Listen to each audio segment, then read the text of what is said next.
When we talk about polo, many in Africa think of golf shirts or fancy dress champagne parties. But the sport of polo is surprisingly well supported in Africa.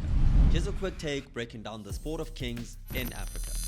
First up, the big numbers. There are over 65 polo clubs across Africa, with action in Angola, Egypt, Ethiopia, Ghana, Kenya and Morocco. But the vast majority of clubs are here in South Africa with 32 and Nigeria with 15 clubs. While South Africans enjoy the annual Nedbank International Polo event held in Inanda, the biggest polo tournament in Africa is the NPA Lagos International Polo Tournament, which is played from the end of January to February annually over 4 weeks. What makes Africa so conducive to the sport of polo is the climate. We have great weather.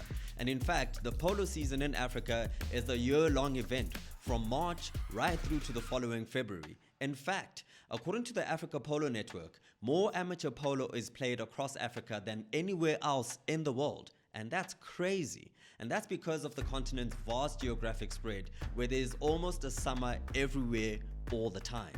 And now we're set to see more polo on television across South Africa, as the national broadcaster, the SABC, has made history by agreeing a broadcast agreement with the Africa Polo Network for 4 international test matches over 3 years, and the production will be top-notch with 10 cameras set up. This makes the SABC the first public broadcaster ever to broadcast the sport of polo in the world. The first match of the series was the international polo match on the 11th of May at Inanda between Argentina and South Africa.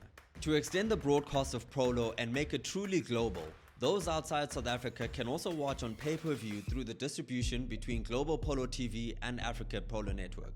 The timing of this event is impeccable because Prince Harry and Meghan Markle, his wife, announced early in April that they will partner with Netflix to produce a series on the sport of polo to help people to understand the sport of kings even better.